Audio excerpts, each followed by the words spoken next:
Welcome to Not My Generation, the political podcast that looks at political issues and events through a generational lens. And I am Professor James Davenport. This is my co-host, Dr. Emily Stacey. And we are ready and raring to go. There's all sorts of stuff to be talking about. Today's theme is going to be on the issue of domestic terrorism. Before we get into that, we do want to update you about some things that have been happening here in Oklahoma, and it has been a very busy week for Governor Stitt. On Monday, the governor signed the last piece of legislation. I think that was Senate Bill 617. Is that right? I think it was 199. Was it 199? Yeah. I can't remember. I always get them confused. I know. But this was one of the bills that was passed to move funds from the state's constitutional reserve fund or the rainy day fund to make up the lost revenue, the shortfall that we had occur for the rest of this fiscal year. And that was projected to be a little bit over $400 million. And if you remember, when we last left you, there was a tiff going on between the governor and the legislature regarding some funding for one of the governor's projects that didn't apparently make it into the final version of the legislation. That's why he had held out so long and literally signed it almost the last minute that he could. He delayed calling the Board of Equalization to certify this shortfall so they could actually access those funds. That all occurred on Monday. In addition, the governor projected about a $1.3 billion revenue shortfall for the upcoming fiscal year, right? So that's what we will have less than we had in the previous fiscal year. Now, there is disputes over that. The legislature is saying, hey, we haven't seen the evidence for that amount. There's also some question about how much of the federal aid that the state government will get can be used to supplement the state's general fund balance as well. I think the legislature is being very optimistic at this point. The Board of Equalization meeting, an important part, took place in the backdrop of oil prices dropping down to zero on Monday and actually going into the negative. Yes. And so when Stitt's administration projected that $1.3 billion shortfall for the next fiscal year, I think they were being really cautious and reading the tea leaves. In terms of the oil and gas industry, which is turbulent at best. And there was some discussion of that. There was some discussion by Attorney General Mike Hunter, who is also on the Board of Equalization, regarding the flexibility that the state will have for those federal funds that are coming. But as of yet, the state has not received permission to allocate those differently than what is stipulated in the law currently. So lots of stuff going on there. In addition, the governor announced 2 gaming compacts with 2 tribes, the Oto Missouri tribe and the Comanche Nation. However, these are in dispute as well. The Attorney General, as well as leaders in the state legislature and some representatives of other tribes, have all disputed the governor's authority to negotiate some of the provisions within these, and specifically additional gaming opportunities such as sports betting. It also allows these 2 tribes to open up additional gaming centers. And so while the governor is out touting this, it's not clear that these are actually going to go forward. So, and so that could impact, again, the state receives revenues from these tribes for their gaming operations, and so that too would affect the budget. And then finally, the governor on Wednesday announced that the state is going to begin reopening after the short-term kind of stay-at-home statewide order that he issued. What does that mean? Well, it means this is going to be, he's got a 3-phase process in which, beginning tomorrow, April 24th, certain businesses, personal service businesses, hair salons, and things like that, will be able to open as long as they abide by very strict social distancing requirements and sanitation requirements for cleanliness and such. And so then 2 weeks from that, phase 1 officially begins, in which he would allow restaurants, movie theaters, churches, and sports venues to open. And those, again, would have to follow those same kind of social distancing requirements, same type of sanitation requirements as well. Those who are in the vulnerable population, so senior citizens and those who have prior health conditions, will still be under this kind of stay-at-home instructions or orders during this time. And so it's not a complete, hey, we're getting all back to normal. And the governor has said that moving to that point depends on a continuing drop in average hospital stays and daily stays and this type of thing.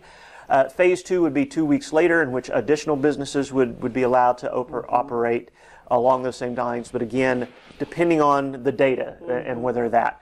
And then phase 3 would be at least 2 weeks after phase 2, which they estimated to be around May 15th. Could be longer, again, depending on what happens. I love to be the millennial fly in the ointment here. Professor Davenport, again, very optimistically presenting the news to you. Because in both of those stories just now, in terms of the compact as well as the opening of the state, he is getting pushback from members of his own political party. Oh, absolutely. So in terms of the gaming compact, the Republican-led legislature has written to the administration's office, the Stitt administration, noting that they do not believe that the compacts will hold up. That's correct. In a court of law. Absolutely correct. And have implored him to not send those compacts to the United States Department of Interior. So very interesting politics there. This could be another kind of poke at him based on the budget holdout. But they are definitely playing some games, as well as you've got Republican mayors such as David Holt, and certainly Bynum in Tulsa, along with, of course, the very seen as very liberal Mayor Clark in Norman, who have come out and very adamantly said that, hey, just because you have decided that the state is open, our municipal or city ordinances and what we have said in terms of our city stay at home and opening essential businesses, that is to remain in place, and most of them do not expire until well after, at least a few days after, Stitt's designation. So, and that's a pushback. I actually don't have a problem with that. Sure, I agree. Think, each municipality is dealing with this in a different way. They're impacted differently. The Oklahoma City and Tulsa, largest population centers in the state, have many more cases than other communities do. And if those leaders and those citizens believe that, hey, we might need to stay a little bit closed for a little bit longer, the governor should not view that as a threat or a challenge to his authority at all. He should say communities should address this in the way that they need to be safe. And I don't view that as, it shouldn't be a conflict. It sounds like the governor, though, may make it a conflict, when he was asked about this in his press conference, well, we'll cross that bridge when we come to it. And I don't think he needs to even say that. It's just, look, communities, we have mayors and city councils for a reason. They're on the ground. They're in their communities. They know what's going on.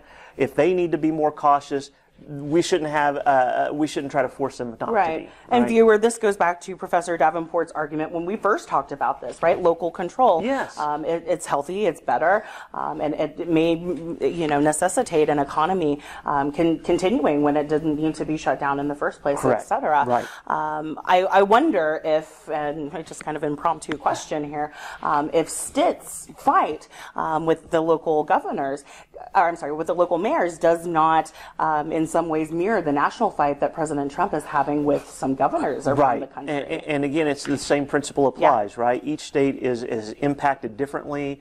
They should not be expected to address it in the exact same way. And the president should be allowing for those governors to make the decisions in their states about how to properly address this. New York has been ravaged. Half the cases, half the deaths in the United States are coming from New York, New York State, They have a different problem than Oklahoma has, or California even. They have different problems, and so they have different strategies for handling those problems. I think it's an interesting parallel there. It is. And I think, going back to the feud between the governor and the legislature, I want to make this point, and then we're going to shift here, but this does highlight that in our system, whether you're talking about the national level or the state level, the separation of powers creates opportunities for conflict, even when the same party is in control of the legislative and the executive branch. And you can't always assume, because Republicans have control or Democrats have control of both, that everybody's just going to get along and it's going to be a kumbaya moment, right? Yeah, the question I wanted to ask you was, do you see a kind of a deterioration of federalism? But I knew that would jump down a complete rabbit that's trail. That's a whole other show that we might want to talk about, right? Yeah. So. We could go on for a long time on that. Rephrased. But let's talk about domestic terrorism. So Sunday was the 25th anniversary of the Murrah building bombing here in Oklahoma City. It was. And you have some thoughts on that and domestic terrorism in general. Yeah, so of course we know that the anniversary of the Murrah building bombing is an important one. It certainly was not the first incident or instance of domestic terrorism in the United States, but it was certainly the most heinous and deadliest actually since the 1970s. In the United States of America. And so certainly as an Oklahoman, we felt this much differently than I think, people coming from Minnesota or, even New York at the time, right? We're talking, 1995. They really hadn't started to see, global terrorism hit, stateside yet. So this was a really shocking instance of just hate and rage and anger. So domestic terrorism is very interesting, right? And when we talk about terrorism, typically the word invokes, jihad, right? It invokes radical Islamic, terror, etc. Domestic terrorism, on the other hand, it's similar. But its target is typically either anti-government within the polity or within the nation state that the actor is in, or it is racially motivated, politically motivated, religiously motivated by domestic politics, right? And so the targets are often interesting. They again, when we talk about global terrorism, we talk about hard and soft targets. So a hard target, such as 9/11, right? You are, as a terrorist organization, you are looking to hit the economy. You are looking to destabilize or completely dismantle a country from being able to function. And so you think of the World Trade Center, for example, the Pentagon being targets. Those were hard targets because they were governmental, right? When we think about soft targets, on the other hand, churches, right? Airports, bus stations, subways, etc. You're trying to inflict as much impact, as much fear on a population as possible who are not affiliated with the state, right? And so there are kind of the differences between terrorism, kind of big T global terrorism, and domestic terrorism. Right? Now, one of the questions I have is, how do we define domestic terrorism? What's the difference between, say, a mass shooting that we've seen in different places and something that we would categorize as domestic terrorism? Sure. So your FBI defines domestic terrorism as violent criminal acts committed by individuals and or groups to further ideological goals that are stemming from, again, a domestic origin. So again, partisanship, for example, within the nation state. So Democrat versus Republican, religious consternation. So perhaps the civil unrest we saw after September 11th against the Muslim American population here. Within our society, social, certainly social issues, class, right, economic issues, racial differences do tend to be the catalyst for a lot of domestic terror, at least within the last 10 years, according to FBI Director Christopher Wray, who was very recently interviewed by Wired magazine in February of 2020. And he again noted the rise of domestic terror, which I argue in my 2018 book, 2017 and 2019 books, is spawned quite a bit from this idea that we are othering right, in society, big O other, right? I see you as different from me. We are not neighbors. We are different. And that a lot of the time, unfortunately, stems from those inherent characteristics, right, what make us who we are. And a lot of the time that is racially motivated. And we have seen an uptick in domestic terror incidents, such as El Paso last year, right? Okay, right. The El Paso shooting, which killed let's see, I have it here. Good Lord. It's like 29 people down in El Paso were killed at that Walmart. Sure. And that was motivated via anti-Hispanic, anti-Latino, anti-immigration rhetoric. Right. So a domestic terrorist is someone who is reacting to something they see happening in society in some way. Right. They don't like it, and right. they want to take action, they think, to stop it. Right. Is that within right? their society. Right. Rather than just having a personal grudge against someone exactly. or something like that. Right. And so you have seen your FBI increase its surveillance of domestic terror groups, particularly in the last few years, of white supremacist, white nationalist, and neo-nationalist organizations, right? And this can be tied to the kind of anti-immigrant, other rhetoric that's been going on in our society for the last few years. In relation to the white supremacy groups, sure. Directly, have we seen an increase in the number of those groups, or have we seen an increase in the activity of those groups, or is it both? What's going on there? It's a little bit of both, right? So you have these newer organizations such as the Base, for example. The Base is an interesting new neo-nationalist organization. The Base is actually a literal translation, for Al-Qaeda. Right, and so they are a group that is attempting to bring about basically an ethnic cleansing, if you will. They would like to cleanse the world and their cells, not just in the United States, but around the world. That would it's really an international movement, right? That would like to remake society in an all-white, pure fashion. And so more recently, your FBI arrested a cell of them, and what's interesting, and I'll come back around to this, is that they're using the internet, right? And again, this is something that I argue in another book of mine, in terms of the Islamic State, right? Just like international terror organizations, these white supremacist or neo-nationalist groups are using things like Gab or Twitter, Facebook, etc., and using them to recruit younger folks. So back to the Base, the folks that were arrested with these cells were in different states. They were using digital tools, the social media platforms that we use every day to communicate with our friends and family, to build this virtual militia, effectively, make it so in reality. And these are kids ages between 19 and 25 was the oldest. Wow. Right. So we're not talking about some kind of festering racism or festering issues within the society. Sure, they are there. We're talking about a whole new generation of folks who are being radicalized online because that content is so readily available for people. Right. And what makes someone gravitate to that kind of movement? Why would what conditions or what kind of mentality is going on that combine to say, yeah, I think this is what I want to do with my life? Yeah.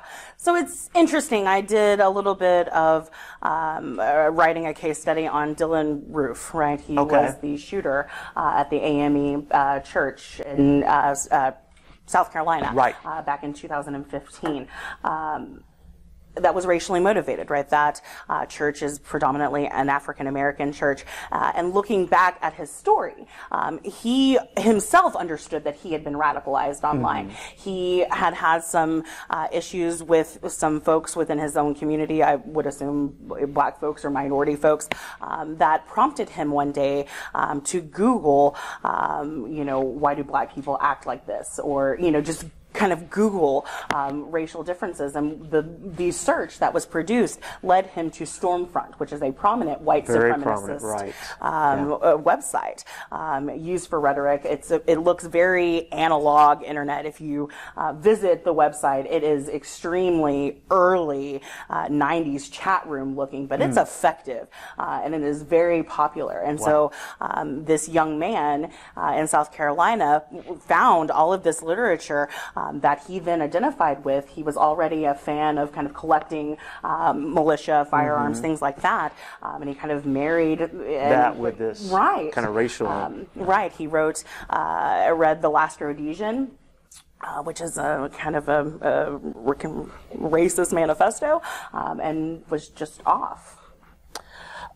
So is it true that U.S. citizens really are in more danger of domestic terrorism than they are, say, of international terrorism? Is that an accurate assessment? Particularly today, I think the Southern Law Poverty Center and certainly your FBI would tell you absolutely. While, of course, we see global terrorism as a huge threat, we're not seeing the types of, the 9/11s happening in the same way that we're seeing the El Pasos, that we're seeing these various instances, the Christchurch, New Zealand attack, the Unite the Right car attack, in Charlottesville. We're seeing all of these instances that are increasing over time, and they are occurring in our society, right? And so we need to be vigilant. Again, in that Wired interview, Christopher Wray noted that back in 1995, we're bringing it back to the Murrah building,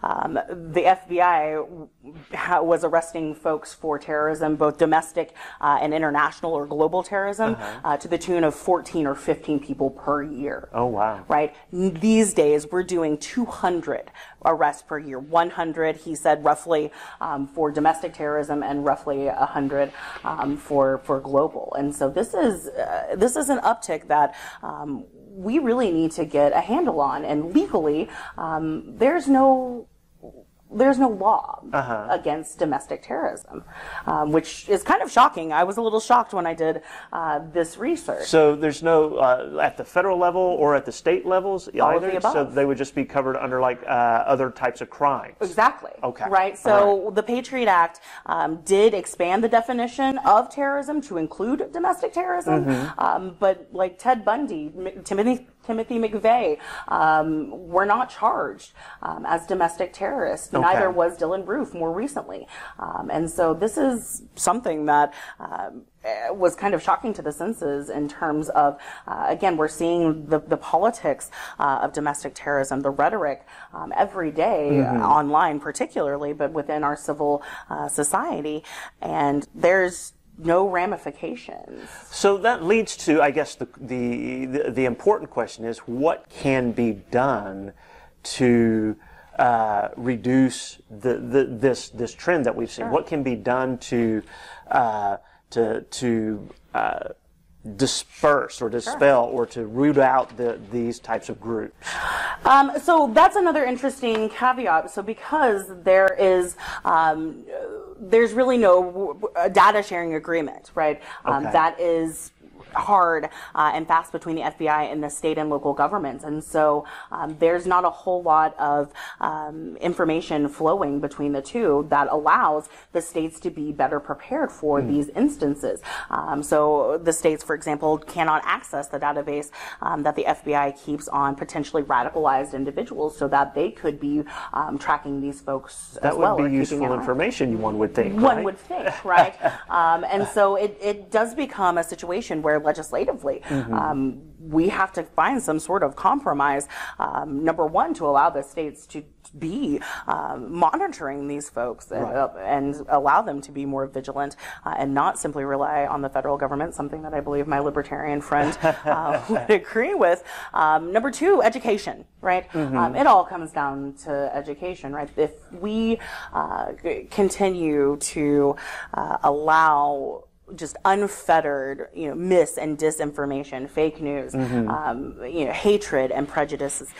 They only grow, right? They foment and grow larger than life, and so we tend to act on those as they become more in our face, right? When I am consuming news and information, say I'm a middle-aged white guy, and I'm consuming news and information that's telling me that other ethnicities, other minorities are replacing me and replacing me in the economy, eventually I'm going to want to do something about it. I'm going to not just vote, I'm going to be more vocal about it. And so we really need to do a better job in society, just as consumers of the news, knowing what's real and what's fake. And it's something that I rail on my American government classes about.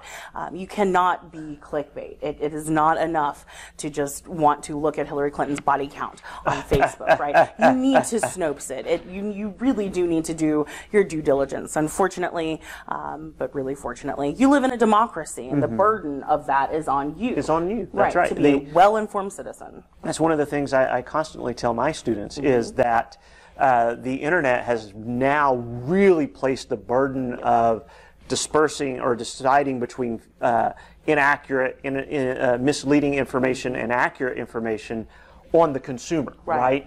No longer can I rely on the person providing the information to be that filter for me, and so it really is a challenge, and because of the amount of information that is out there, it can be overwhelming at times to try to figure this stuff out. And too many of us fall into the trap of, if I see something that agrees with what I think initially, I'm off with it, right? And I don't bother vetting it. I don't bother questioning if whether that's accurate or not. Right. Yeah. And again, kind of going, bringing us back full circle to 1995, you have to wonder, where Timothy McVeigh was getting his information from, right? He was a very, very vocal anti-government, advocate, I guess. I'm not really sure how to put that.